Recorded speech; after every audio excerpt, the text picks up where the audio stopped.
사사기 11장 29절부터 40절입니다. 찾으셨으면 한 절씩 교독하시도록 하겠습니다. 이에 여호와의 영이 입다에게 임하시니 입다가 길르앗과 므낫세를 지나서 길르앗의 미스베에 이르고 길르앗의 미스베에서부터 암몬 자손에게로 나아갈 때에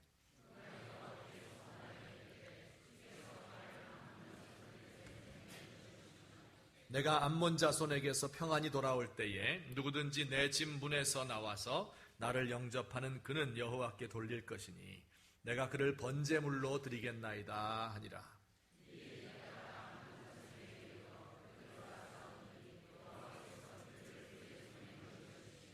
아로엘에서부터 민닛에 이르기까지 20성읍을 치고 또 아벨그라밈까지 매우 크게 무찌르니 이에 암몬 자손이 이스라엘 자손 앞에 항복하였더라.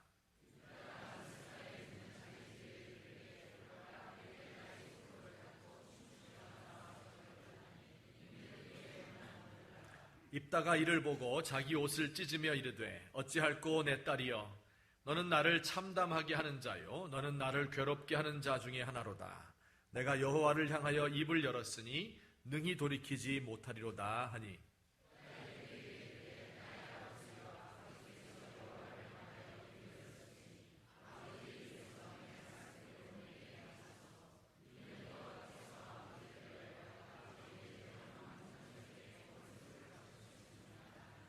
또 그의 아버지에게 이르되 이 일만 내게 허락하사 나를 2달만 버려두소서. 내가 내 여자친구들과 산에 가서 나의 처녀로 죽음을 인하여 애곡하겠나이다 하니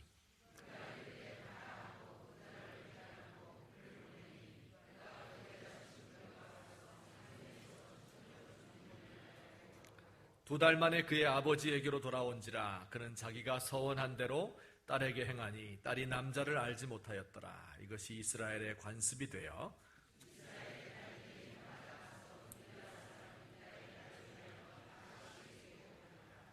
아멘. 입다라는 사람의 전쟁 이야기는 참으로 이해하기 힘든 내용입니다. 암몬이라고 하는 나라와 이스라엘이 전쟁을 했는데 이 입다가 대장이었습니다. 그가 전쟁에 나가기 전에 하나님께 이렇게 기도했습니다. 내가 전쟁에서 승리하고 내 집에 돌아오게 되면 누구든지 내 집 문에 나와서 제일 먼저 나를 영접하는 그를 하나님께 죽여서 제사로 번제로 드리겠습니다. 이렇게 약속하고 기도했습니다. 이런 기도를 가리켜서 서원 기도라 그렇게 말을 합니다.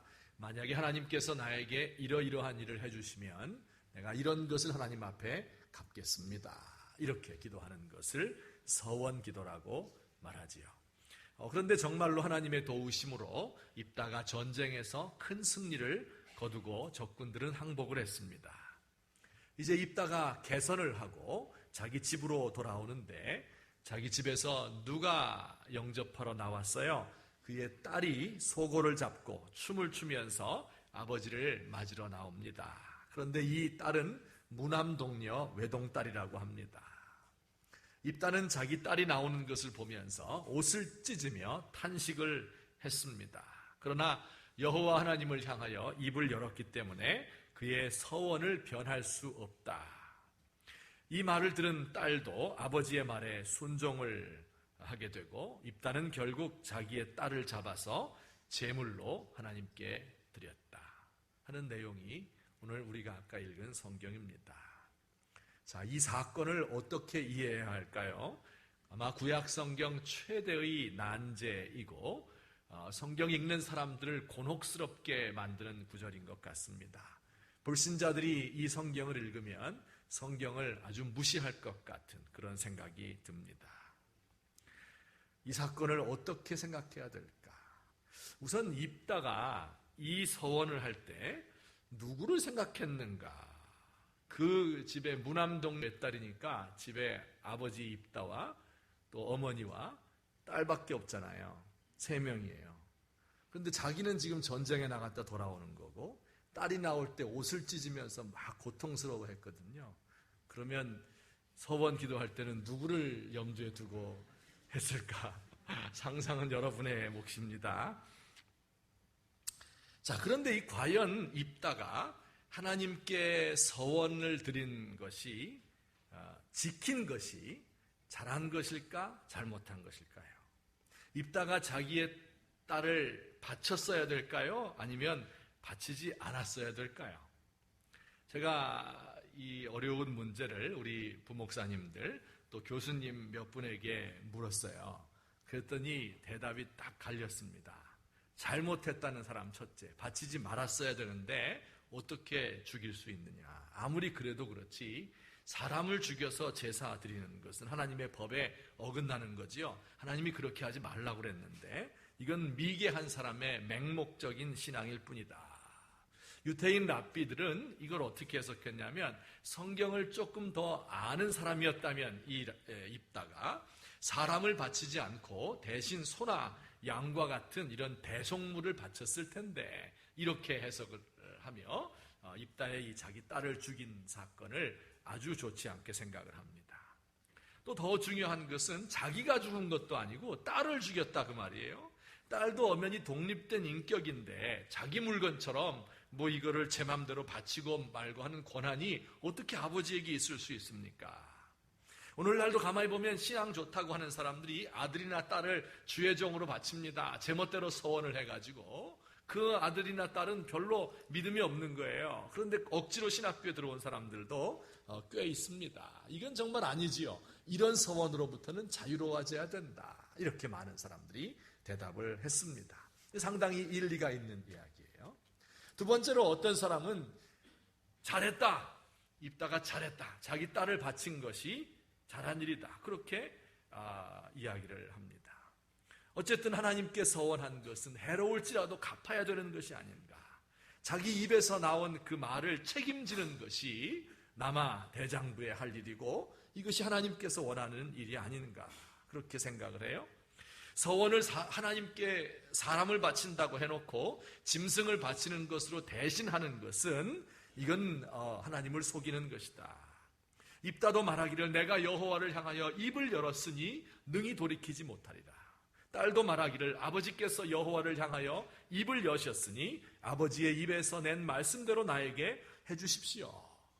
여러분, 오늘날 하나님의 말씀을 제 멋대로 해석하지 않아요? 우리가 말을 추상적으로 딱 해놓고 그리고 말하는 것의 내용과 일치하지 않는 것을 많이 봅니다. 외교적인 언사, 디플로매틱하게 말한다고 말하지. 말은 그럴듯하게 말하지만 말하는 것과 그 뜻이, 내용이 맞지 않는 그런 경우가 많이 있습니다. 그러니 입다는 하나님 앞에서 자기가 생각하고 말한 것을 그대로 지키려고 했다는 점에서 대단한 그런 결단력을 가진 사람이다. 그렇게 생각이 되어집니다. 특별히 오늘날과 같이 이렇게 말이 흔한 세대, 사람에게 약속하고 지키지 않고 하나님께 서원을 제멋대로 변경하는 이러한 세대에 더욱더 그렇습니다. 우리 주님 말씀처럼 예 하면 예 하고 아니면 아니라 이렇게 말하면 되는데 예도 아니고 아닌 것도 아니고 중간으로 회색으로 이렇게 만들어 놓기 때문에 세상이 불투명해지고 어려워지는 것 아닌가. 입다는 정말 의리가 있고 자기 말에 책임을 질 줄 아는 이러한 사람이다. 이렇게 생각을 합니다. 자, 여러분 생각은 어때요? 딸을 제물로 바쳤어야 될까요? 바치지 말았어야 될까요? 굉장히 어려운 문제임에 틀림이 없습니다.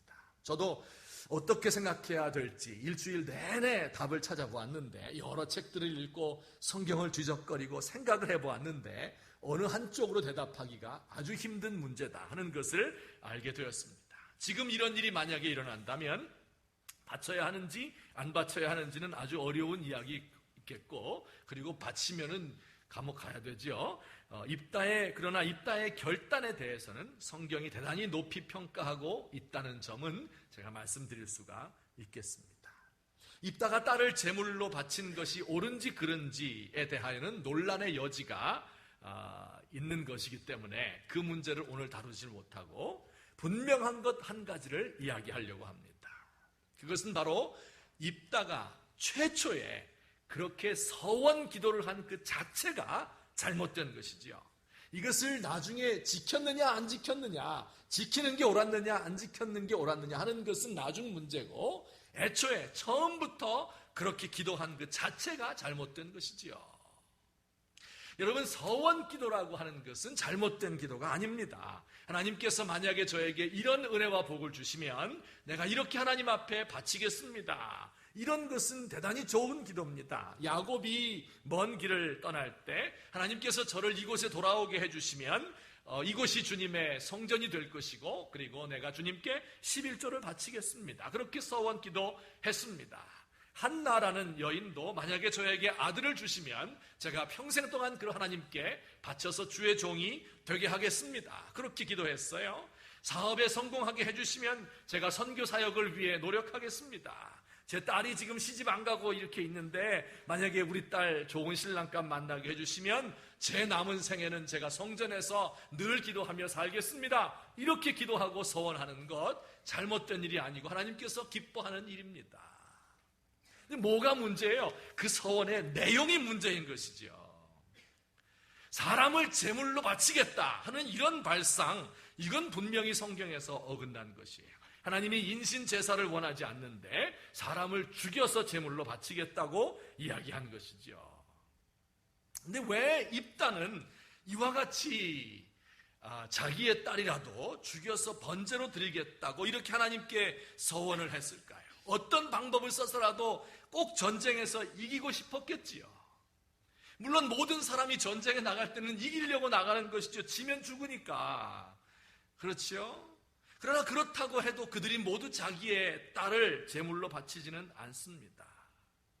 이 딸을 전쟁에 나가는 이 입다의 마음이 어땠는지, 그의 심정이 왜 이렇게 절박하고 왜 이렇게 비장한지, 왜 이렇게 이 전쟁에서 꼭 그렇게 이겨야 된다고 생각을 했는지 하는 것을 우리가 좀 생각을 해보아야 됩니다. 입다가 어떤 사람인지를 우리가 알게 되면 그러면 좀 해답이 나올 것 같아요. 우리 한번 찾아보도록 하겠습니다. 사사기 11장 1절에서 2절을 한번 보겠어요. 우리 다 같이 한번 천천히 읽어보시겠습니다. 시작.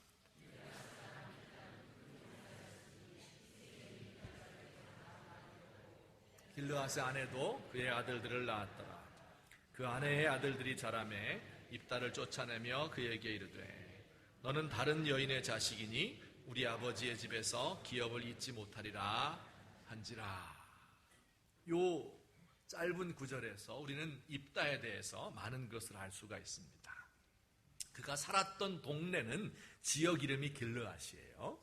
그리고 그의 아버지 이름도 길르앗입니다. 그러니까 아마도 그의 아버지 길르앗은 그 동네에 꽤 잘 나가는 부자 유지였다, 이렇게 상상을 할 수가 있겠습니다.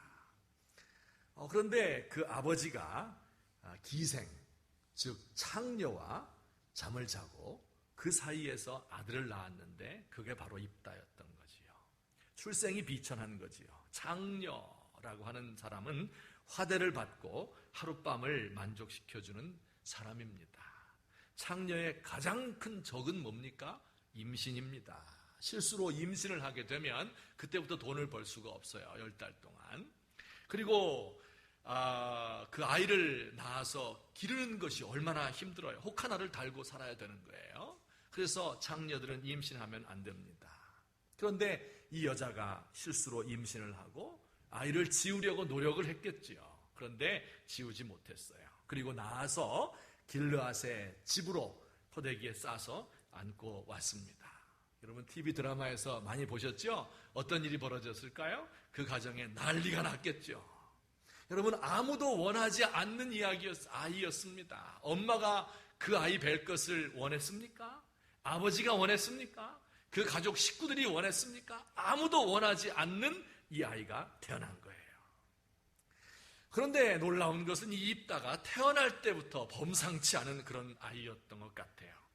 자라가면서 다른 형제보다 키가 월등히 크고 인물이 훤칠하고 그리고 힘이 장사였습니다. 큰 인물 될 사람으로 보인 것이지요. 마치 우리나라로 말하면 노비의 아들로 태어났던 누구와 같아요? 임꺽정과 같은 그러한 사람이었던 것 같아요. 이 아이가 잘생기면 잘생길수록, 힘이 세면 셀수록 이복 형제들로부터는 미움을 받았고 그리고 괴로움을 많이 당했습니다. 천덕꾸러기 머슴처럼 그 어린아이를 부려먹었겠습니다. 그러다가 그 아이의 나이가 이제 10대 후반쯤 되었을 때 그의 이복 형제들로부터 청천벽력 같은 말을 듣게 되었습니다. 너는 다른 여인의 자식이니 우리 아버지의 집에서 기업을 받지 못하리라. 이렇게 이야기를 했습니다. 너는 다른 여인의 자식이니 우리 아버지의 집에서, 이 말은 너는 우리 아버지의 자식이 아니다. 우리 가족의 일원이 아니다. 우리 아버지의 집에서 기업을 잊지 못하리라. 이 기업이라고 하는 것이 뭡니까? 이것은 옛날 농경사회에 아버지가 죽으면 그 땅을 자식들에게 물려주는 것을 기업이라고 말해요. 그 땅에서 농사를 짓고 가축을 키우며 살아야 하고 그 땅에서 자녀를 낳아서 대대로 그 가문을 이어나가도록 해주는 그 기반이 되는 토지를 가리켜서 기업이라고 불렀습니다. 하나님께서 이스라엘 백성들을 모두에게 그 토지를 골고루 나누어 주었습니다. 땅을 못 가진 사람이 없게 만들었어요. 그래서 모든 사람들은 다 자유민들이었던 겁니다. 입다의 가족들이 살았던 이 길르앗 땅은 이스라엘 전체에서도 기름지기로 유명한 땅입니다. 야복강과 야르묵강이 흐르고 넓은 목초지가 한없이 펼쳐져 있는 좋은 땅, 지금의 바산, 성경에서는 바산이라고 되어 있고 골란 고원에 해당되는 아주 넓은 좋은 땅이었습니다. 이 농경사회에서 기업이 없다고 하는 것은 재산이 없는 것은 물론이고 생산수단이 없어요. 먹고 살 것이 없는 그러한 일이 되는 것입니다. 이런 사람들은 필경 남의 집에 종살이를 하거나 얼굴 예쁜 여자 같으면 창녀질을 하거나 아니면 유랑민이 되어서 떠돌아다니면서 날품을 팔아먹는 사람이 돼야 되는 것입니다. 형제들은 이 입다를 자기 집에서 쫓아내었습니다. 입다가 어디로 갔을까요? 우리 사사기 11장 3절에 이렇게 되어 있어요. 우리 또 같이 한번 11장 3절을 읽겠습니다. 시작. 이에 입다가 돕당에 거주하매 잡류가 그에게로 모여와서 그와 함께 출입하였더라. 그 형제들을 피하여 어디로 갔어요? 돕당이라는 곳으로 갔대요. 이 돕이라고 하는 곳은 동네 이름인데 아람 나라의 자기 나라 경계를 벗어나서 다른 나라에 속해 있는 땅입니다. 아주 가까워요. 자기 고향에서 한 20km 동쪽으로 떨어진 곳에 돕이라고 하는 곳이 있는데 그곳으로 도망가서 거기서 산 겁니다. 누가 함께 모여들었다고요? 잡류가 그에게로 모여들었다. 이 잡류라고 하는 말은 쓸모없는 사람, 그런 뜻이에요. 원래 뜻이 쓸모없는 사람, 그런 뜻입니다. 무가치한 떠돌이들, 근본이 없는 사람들, 빚지고 도망온 사람들, 있는 것이라고는 건강한 육체밖에 없는 사람들, 바로 입다와 비슷한 종류의 사람들이 모여든 거예요. 이 키 크고 싸움 잘하고 용맹한 입다를 따른 거예요. 입다는 그들의 대장이 되었다고 합니다. 우리나라 조선 중기에 허균이라는 사람이 지은 홍길동전이 있죠. 서자로 태어난 홍길동이 유명한 말을 남겼어요. 아버지를 아버지라 부르지 못하고 형님을 형님이라 부르지 못하는 이 현실을 개탄하면서 집을 떠났습니다. 그래서 자기와 비슷한 무리들을 모아서 두목이 되었는데 이들을 가리켜서 활빈당이라 이렇게 멋진 이름을 붙였습니다. 홍길동의 활빈당이나 임꺽정의 도적대나 입다나 다 똑같은 사람들이에요. 좋게 말하면 용병을 거느린 이 용병대 대장 정도 되겠고 나쁘게 말하면 건달이죠 뭐. 그래서 그런 남의 거 뺏으며 먹고 살아갈 수밖에 없는 이런 존재였던 겁니다. 상당한 시간이 흘렀어요. 한 20년 정도 지나갔을 겁니다. 입다는 그 돕당에서 이제 자기 세력이 꽤 커졌겠죠. 그리고 안정된 삶을 살고 있었습니다. 그때 자기 고향인 얼마 떨어지지 않은 그 길르앗이라는 곳에 전쟁이 벌어지게 되었습니다. 암몬이라고 하는 강한 나라 있었는데 그 나라가 쳐들어왔는데 이 길르앗 사람들이 계산을 해보니까 도저히 전쟁에서 승산이 없는 겁니다. 자기들이 다 노예로 팔려가고 모든 거 다 뺏길 지경이 된 겁니다. 어떻게 할까 생각을 하다가 이 입다에게 부탁을 한 거예요. 당신이 이 많은 군사들을 가지고 있으니까 대장이 되어서, 우리의 대장이 되어서 싸워주십시오. 이렇게 부탁을 했어요. 입다가 말했습니다. 아니, 전에 나를 그렇게 미워해서 아버지 집에서 쫓아낼 때는 언제고, 그때 당신들이 다 나를 보호해 준 사람 하나도 없고 다 동조해서 마을 사람들 다 나를 쫓아냈는데 이제 이런 어려움을 겪으니까 나한테 와서 도와달라고요? 이게 말이 됩니까? 그들이 이렇게 제안을 했습니다. 그때는 정말 잘못했습니다. 그런데 우리가 다 죽게 됐는데 이번 한 번만 도와주시면 당신이 우리 길르앗 사람들의 머리가 될 것입니다. 하나님께 맹세할 수 있습니다. 이렇게 하며 입다에게 와서 도와달라고 요청을 한 것이지요. 이 말을 들은 입다가 무슨 생각을 했겠어요? 지난 20년간의 삶이 주마등처럼 지나가는 거예요. 꿈에도 그리던 자기의 고향입니다. 어릴 적 뛰놀던 언덕이 있고 양을 먹이던 그 푸른 초원이 펼쳐져 있는 시냇물이 흐르는 그곳이었습니다. 그곳에서 쫓겨나서 타양살이 안 해본 것 없이 온갖 고생을 다 했습니다. 20km밖에 떨어지지 않아서 맑은 날이면 저기 다 보이지만은 그곳에 갈 수가 없습니다. 형제들에게는 한이 서려 있습니다. 동네 사람들의 구박을 되갚아주고 싶은 거예요.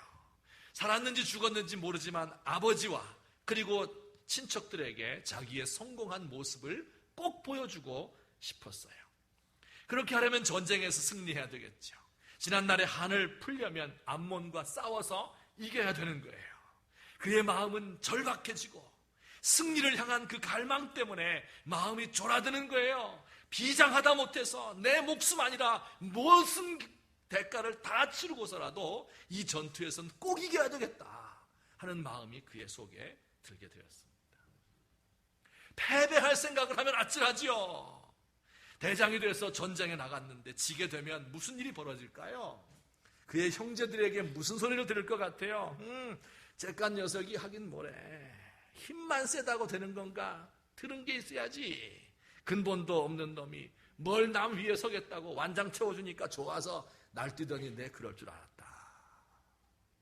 형제들의 조롱이 귓가에 쟁쟁 울립니다. 그때 소문을 들었어요. 저 적군인 암몬 사람들은 전투에 임하기 전에 왕의 자식을 제물로 드려서 하나님께 바치는 그런 습관이 있었습니다. 배수진을 치는 거죠. 이 모습을 보면 군사들이 어때요? 왕이 저렇게 희생을 하는데 우리 대동단결해야 된다 해서 결사적으로 싸워서 이기는 이게 암몬 사람들의 전략이거든요. 그 소식을 들었어요. 그리고 입을 열어서 기도합니다. 내가 전쟁에서 이기고 평안이 돌아올 때에는 누구든지 내 집 문에서 나를 제일 먼저 영접하는 그 사람을 하나님께 드리겠습니다. 하나님, 이번 전쟁에서는 꼭 이겨야 됩니다. 이 마음 그가 품게 된 거예요. 여러분, 이게 입다예요. 이것이 그가 이런 말도 안 되는 서원을 하게 된 배경입니다. 여러분, 누가 그에게 돌을 던질 수 있겠어요? 불행한 그의 삶을 만회해보기 위해서 이렇게 절박한 가운데서 미련한 선택을 한 것입니다. 전쟁에서 승리한 후에 그의 삶은 어땠을까요? 다른 사람의 머리가 되어서 그 모든 권세를 가지고 길르앗 사람들을 저 아래 굽어보고 자기를 쫓아낸 형제들에게 멋지게 복수해서 그의 나머지 생을 그들의 존경을 받으며 행복하게 살았을까요? 성경 한번 보죠. 35절, 11장 35절 한번 읽겠습니다. 앞에 화면을 보시고 읽습니다. 시작.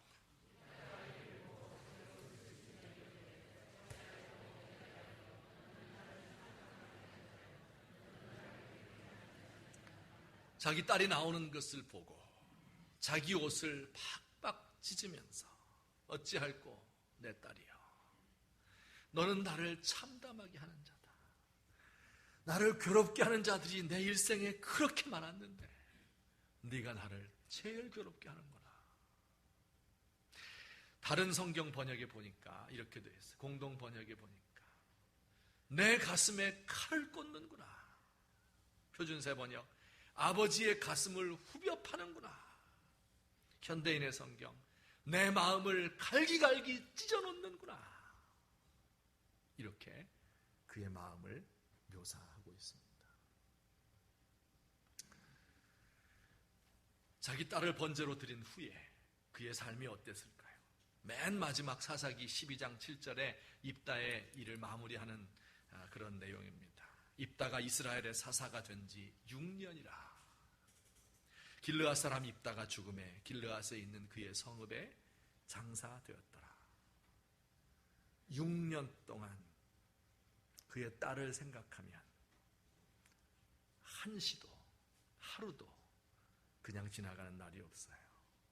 그렇게도 예쁘고 그렇게도 아빠를 따르고 그렇게도 순종하는 마음으로 아버지의 서원을 내가 갚겠습니다.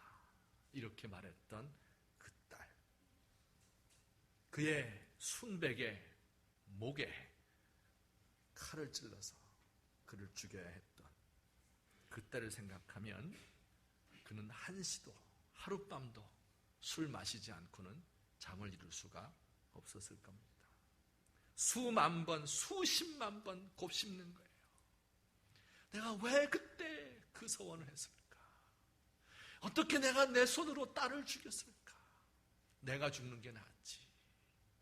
결국 그는 화병이 나서 6년 만에 그 중년의 나이에 죽음에 이르게 됩니다. 죽은 후에 어떻게 됐어요? 그는 길르앗에 있는 그의 성읍에 묻혔습니다. 길르앗에 있는 그의 성읍에 장사되니라. 죽어서야 비로소 그는 길르앗 사람으로 인정을 받고 죽어서야 그의 몸을 누일 수 있는 땅 한 평을 차지하게 된 것입니다. 여러분, 이게 입다의 삶이에요. 여러분, 이 입다를 어떻게 우리가 평가해야 될까요? 성경이 이 이야기를 기록하고서 우리에게 무엇을 가르쳐주고 싶은 걸까요? 여러분, 이 입다의 삶은 한마디로 말하면 불행한 사람의 비참한 삶입니다. 이렇게 처절하고 비장하게 그러면서 어리석은 이런 결단을 하고 그리고 평생 그것을 끌어안고 죽어야만 했던 그의 삶이었습니다. 여러분, 불행한 사람들 보신 적 있죠? 태어날 때 가난한 집에서 천한 가문에서 때로 장애를 가지고 태어나기도 하고 아무도 반기지 않는 근본 없는 출생을 한 사람, 파괴된 가정에서 성장을 하고 책임지지 않는 아버지, 세속적인 어머니의 밑에서 돌봄을 받지 못하고 자라고 형제들과 비교를 당하면서 형들은 다 잘나간 넌 이게 무슨 꼴이냐 이렇게 야단 맞으면서 비참하게 자라나는 이러한 사람들, 좋은 교육을 받지 못하고 좋은 사람과 결혼하지 못하고 꿈을 일찍 접어야 됐고 가족들을 부양하는 이런 삶을 살고 한 맺힌 삶을 살다가 불행하게 죽어가는 그런 사람들 말이에요. 제가 본 사람 중에 가장 불행한 사람은요, 어떤 자매인데 태어나면서부터 조금 지적으로 좀 떨어지고 그리고 얼굴이 못생겼고 또 눈이 사시입니다. 어렸을 적에 가난한 집에서 태어났기 때문에 늘 배를 채워야 되는데 먹고 싶은 게 많아요. 그래서 훔쳐먹다가 늘 매를 맞기를 수십 차례 하고 나중엔 그 집에서도 포기를 했어요. 이제 나이가 많아져서 직장 생활을 해야 되는데 온전히 직장 생활을 할 수가 없어요. 사흘들이로 쫓겨납니다. 아무리 쉬운 일을 맡겨도 제대로 끈기 있게 하지를 못해요. 정말 천덕꾸러기이죠. 교회에 나왔습니다. 교회에 나오면 이런 자매가 교회에 나오면 잘 대해줄 것 같아요? 구박할 것 같아요? 잘 대해주었을까요? 무시했을까요? 무시했을 것 같아요? 잘 대해주었습니다. 청년부에 나오니까 잘 대해주었어요. 잘 대해주니까 이 자매는 그렇게 대접받는 게 생전 처음이었던 거예요. 그래가지고 자기 조장 오빠가 잘 대해주니까 그 오빠를 좋아한 거예요. 그래가지고 들이댔죠 뭐. 근데 그 오빠가 그걸 받아주었겠습니까? 잘생기고 똑똑한 친구인데 그냥 그리스도의 사랑으로 해준 건데 이걸 이성적인 사랑으로 발전을 시킨 거예요. 나중에 이 사실을 알고 교회도 그만두었습니다. 한참 소식이 끊겼는데 결혼을 했대요. 누구와 결혼했는가 보니까 15살 연상인 40대 아저씨랑 했더라고요. 이 아저씨가 귀여워해 줄 리가 있습니까? 하루가 멀다 하고 술 마시고 들어와서 폭력을 휘두르는 겁니다. 온몸에 멍이 들어서 도망가서 쉘터에서 쉼터에서 있으면은 또 거기 답답해서 견딜 수가 없잖아요. 그래서 도망쳐 나오면 꼭 우리 집에 와서 며칠 동안 삽니다. 근데 도망쳐 나와서 우리 집에 올 때 자기도 미안하잖아요. 자꾸 오기가. 그래가지고 쉼터에서 비누를 훔쳐다가 우리 집에 대주었습니다. 우리 집에 가져온 비누 가지고 한참 살았어요. 결국은 맞다가 쫓겨났어요. 아들도 못 데리고 아들도 보니까 제대로 되지는 않았어요. 그러니까 어린 아들을 집에다 놓고 할머니가 뺏어가고 그리고 혼자 쫓겨났습니다. 갈 데가 없어서 우리 집에 와서 한 서너 주 동안 있었던 것 같아요. 그래서 뭐 어떻게 합니까? 뭐 즐겁진 않죠. 해서 제 방에다가 이렇게 재우곤 했는데 하루는 밖에 나가서 술을 이만큼 먹고 취해가지고 돌아와서 횡설수설하고 자기 방에 들어가서 자더라고요. 아침에 일어나 보니까 죽어 있어요. 이 푹 엎어져가지고 담요에다가 덮질 않고 이거를 코를 박고 죽어 있는 것을 발견하게 되었습니다. 그래서 장사를 치러주고 장사 때 이 남편이 나타났어요. 찍 짜붙는 거 있죠? 저한테 돈 달라고. 니네 집에서 죽었으니까. 여러분 이런 사람이에요. 이런 불행한 사람들도 있었어요. 자, 우리 주변에 이제 이런 사람들이 있는데 이 불행이라고 이야기해요.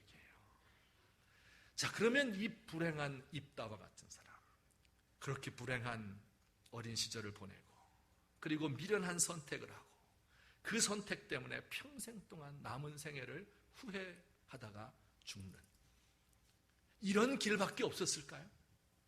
하나님께서는 이런 불행한 사람들을 그렇게 살다가 그렇게 미련하게 선택을 하다가 그리고 그렇게 죽어라 이렇게 내버려 두셨을까요? 여러분 입다가 어떻게 했는지 입다가 이렇게 했었어야 되는데 하는 거 한번 생각해 보겠습니다. 우리 첫째로 복수와 한풀이의 기도가 아니지요. 그가 한 이 서원의 기도는 복수와 한풀이의 기도였던 거예요. 그게 아니라 하나님의 은혜를 누리고 만족할 수도 있었는데 그런 생각이 들어요. 입다가 신앙이 있었을까요? 없었을까요? 신앙이 있었습니다. 그 성읍의 장로들이 와서 우리의 대장이 되어주세요 이렇게 말하니까 이 사사기 11장 11절에 보니까 입다가 미스바에서 자기의 말을 다 여호와께 아뢰니라.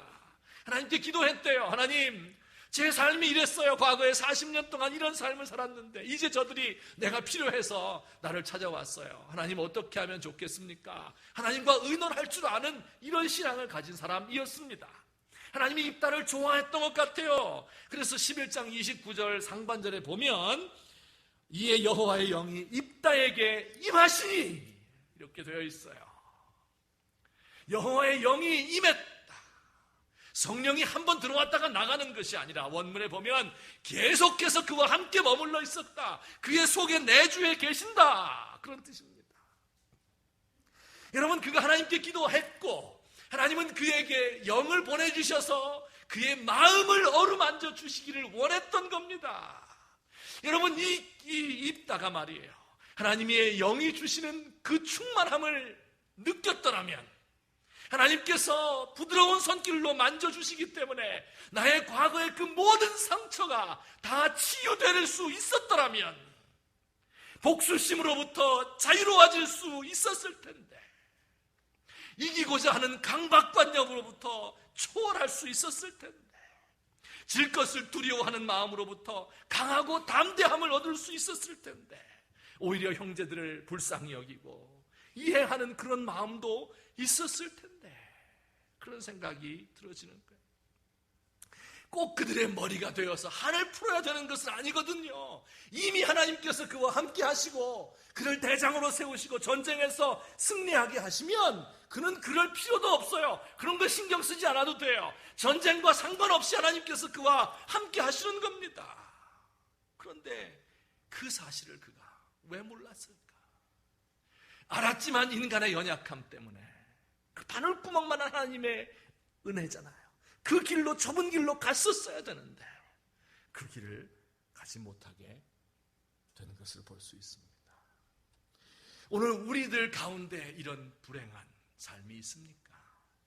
혹시 우리 가운데에서 컴플렉스가 있어요? 외모 때문에, 학력 때문에, 출생의 비밀 때문에, 부모 때문에, 자녀 때문에, 형제 때문에 문제가 있습니까? 불행한 삶을 살고 계신 분이 있어요? 여러분, 하나님께서는요, 그 불행한 삶을 사는 분들을 가만 내버려 두시는 게 아니에요. 여러분, 우리 세상 사람들은 그들을 멀리 하려고 하지만 하나님께서는 그와 함께 하시는 겁니다. 하나님께서 그의 영을 보내주셔서 하나님의 영이 주는 자유함을 누릴 수 있게 하시는 거예요. 두려움과 떨림에서부터 해방되고, 전쟁의 승패가 중요한 것이 아니라 하나님이 나와 함께 하시는 것을 믿기 때문에 거기서 주는 안식과 위로와 참된 평화가 있는 겁니다. 이게 보이질 않는 게 문제예요. 그래서 보이는 머리가 되고 싶어서 이와 같이 미련한 선택을 한 이런 모습을 보게 됩니다. 오늘 저와 여러분들이 우리가 어떤 절박한 상황에 있더라도 하나님 앞에 기도할 때 하나님의 성령의 은혜를 바라면서 성령이 우리에게 주시는 그 충만과 안식과 만족과 위로를 경험하시는 저와 여러분 되시기를 우리 주님의 이름으로 축원합니다. 마지막으로 한 가지만 더 간단히 말씀드릴게요. 여러분, 이 성경을 통해서 또 우리가 뭘 배울 수 있겠어요? 다른 사람들에게, 다른 사람의 마음속에 한을 심으면 안 됩니다. 여러분, 너는 다른 여인의 소생이니 우리 아버지의 집엔 속해 있지 않아. 그러니까 우리 아버지의 유산은 물려줄 수가 없어. 그렇게 말하는 그 형제들, 그런 사람이 되면 안 되죠. 기생을 취하여 아들을 낳고 책임도 지지 못하는 이런 아버지와 같은 사람이 되어서는 안 되는 거예요. 여러분, 우리 주변에 이런 불행한 사람이 있으면 최상의 방법이 뭘까? 엮이지 않는 것이다. 그들과 결혼하지 않고 사업 동업하지 않고 그들과 연인을 맺지 않는 것이 최상이다. 정말 그럴까요? 어떻게 그럴 수 있습니까? 이들도 그럴 줄 알았어요. 너 같은 놈 쫓아버리면은, 그러면 네가 가서 어떻게 살든지 우리와 이제 관계가 없다. 그들에게 그 입다에게 가서 구걸할 줄이야 누가 알았겠습니까?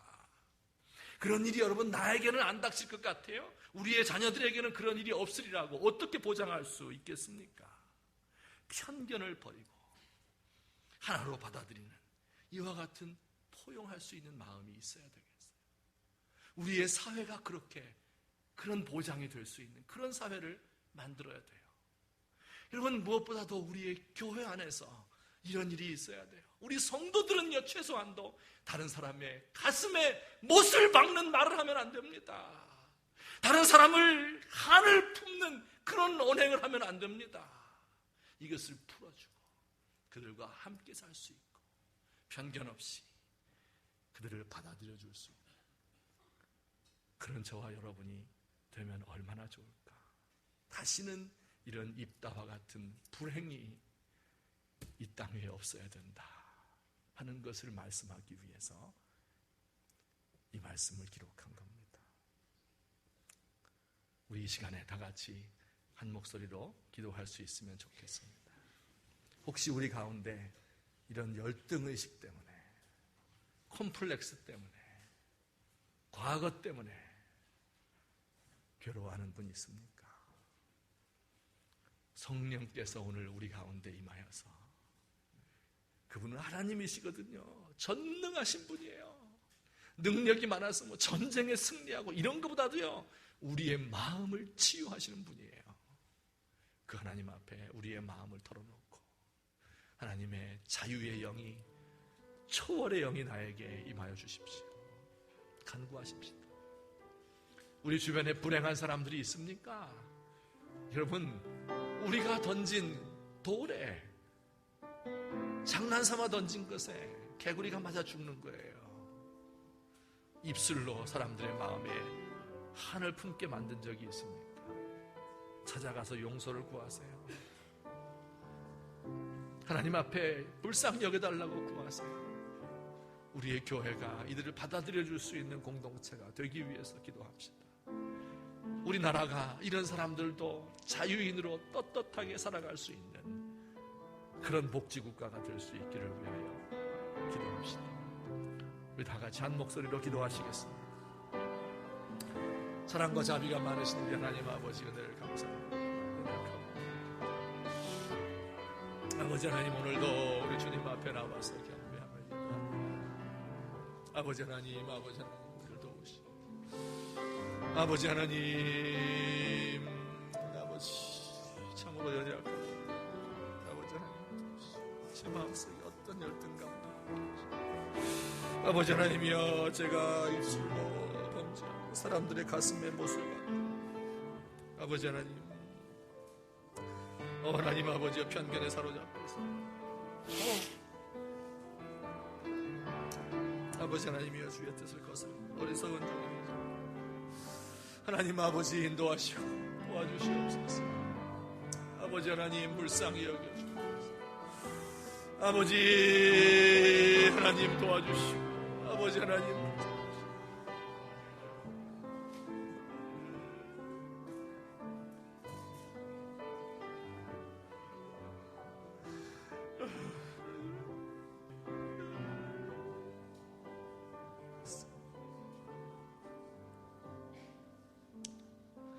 사랑의 하나님 아버지, 우리 사람들이 얼마나 미련한지요. 하나님이 이미 우리에게 너무 많은 것을 주셨고, 너무 큰 은혜를 주셨고, 지금도 성령께서 우리의 마음속에서 우리를 치료하시고 위로하시고 안식과 평안을 주고 계신데, 그 하나님이 보이지 않기 때문에 보이는 이 모든 것을 추구하며 살아가는 어리석은 저희들입니다. 하나님, 이것이 우리에게 주어지지 않을 때 너무 절박하게 원하고 너무 비장한 마음을 가지고 하나님을 사모하는 대신에 사람들 사이에 원한을 풀고 하나님이여 한풀이 하는 것을 우리의 목표로 살아가는 이런 어리석은 저희들을 주께서 용서해 주시옵소서. 아버지 하나님, 우리의 입술로, 우리의 행동으로, 우리의 손짓으로 사람들을 거부하고 그들의 마음속에 상처를 주고 한을 맺게 한 적이 있으면 하나님, 성령께서 우리를 불쌍히 여겨주시고 저들 가운데 찾아가 주시고 아버지, 우리 성도들의 언행을 통하여서 상처가 치유될 수 있도록 하나님 인도해 주시옵소서. 이 땅을 사는 많은 불행한 사람들, 전 세계에 흩어져서 정말 고통을 당하는 사람들, 우리 하나님이 돌보시는데 그들을 불쌍히 여기시고 그들에게 하나님의 영을 부어주기를 원하는데 우리 교회들이 그것을 가로막고 있는 이 어리석음을 주께서 용서하여 주시옵소서. 예수님의 이름으로 기도하옵나이다. 찬송가 379장입니다.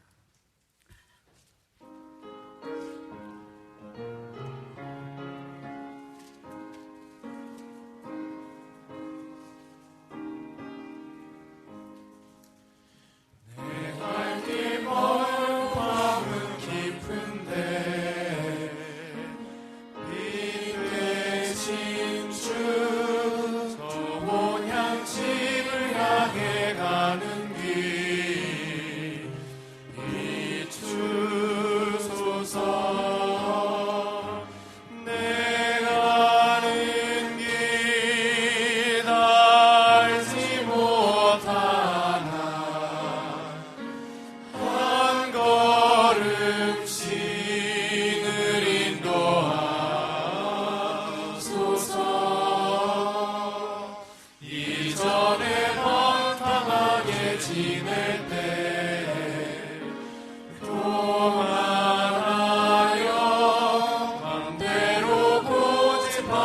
영원히 죄인 사소서 내 지은 죄 다 기억마시고 주 뜻대로 늘 주장하소서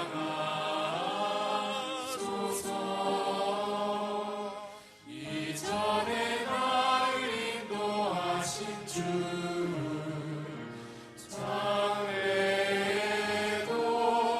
내 앞에 원산 출력 만날 때 도우소서 안진하고 저 밝은 아침에 기쁨으로 내 주를 만나리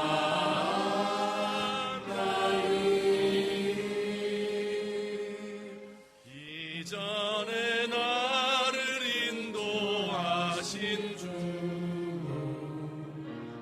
장래에도 내 앞에 원산 출력 만날 때 도우소서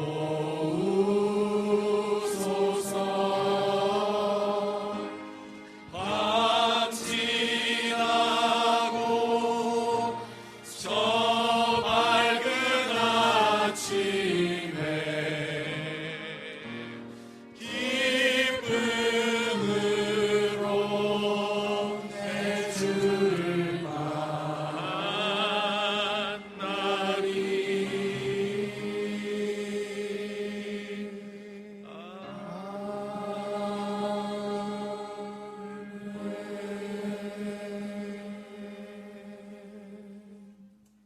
사랑의 하나님 아버지, 오늘 우리 주님의 택한 백성들이 주 앞에 나와 우리의 몸과 마음을 드리며 우리의 시간과 물질을 바쳐서 하나님을 경배합니다.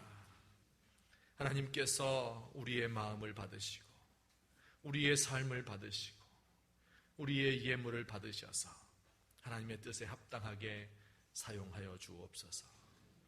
이 예물 드린 손길 위에 하나님의 은혜와 복을 더하시고 우리의 삶 속에 날마다 주님의 성령의 위로가 함께 하시는 복된 삶이 되도록 하나님 우리를 도와주시옵소서. 오늘 이 시간도 예배하고 싶어도 나오지 못하는 심령들이 있습니다. 하나님, 멀리서 이곳을 그리며 하나님 만나기를, 이곳에서 예배하던 때가 얼마나 즐거웠는지 그리고 있는 심령들이 있습니다. 오 하나님이여, 목마른 사슴이 시냇물을 찾기에 갈급한 것처럼 그 영혼들이 갈급할 것으로 압니다. 우리 하나님이 찾아가 주시고 전지전능하시고 안 계신 곳이 없는 주님께서 온 천지 만물 가운데 가득하신 주님께서 저 철의 장막 가운데도 계시고 저 가난한 심령들 가운데도 계시고 감옥 속에도 계신 주의 성령께서 찾아가 주셔서 주님이 주시는 그 평안과 위로를 다시 한번 경험할 수 있도록 우리 주님 도와주시옵소서. 아버지여, 우리의 갈 길을 우리가 다 알지 못합니다. 이전에 우리를 인도하신 주님을 생각하면서 내 앞에 험산 줄령을 만날 때에도 나를 도우실 주님을 바라보면서 밤 지나고 저 밝은 아침이 오면 기쁨으로 내 주님을 만날 것을 고대하면서 이 세상의 모든 불행과 아픔을 견디어 나갈 수 있도록 하나님 우리를 도와주시옵소서. 아버지여, 오늘도 질병으로 인하여서 또한 여러 가지 인생의 고통스러운 문제로 하나님 앞에 나와서 간구하는 종들의 기도를 응답하시며 우리 한 주간의 삶이 하나님 앞에 바쳐지는 삶이 되게 하시고 거룩한 제사와 같은 삶이 되게 하시고 하나님께서 맡기신 그 일을 충실하게 감당하며 하나님께서 원하는 말을 하며 살 수 있도록 우리를 도와주시옵소서. 이제는 우리 주 예수 그리스도의 은혜와 하나님 아버지의 사랑과 성령님의 교통하심이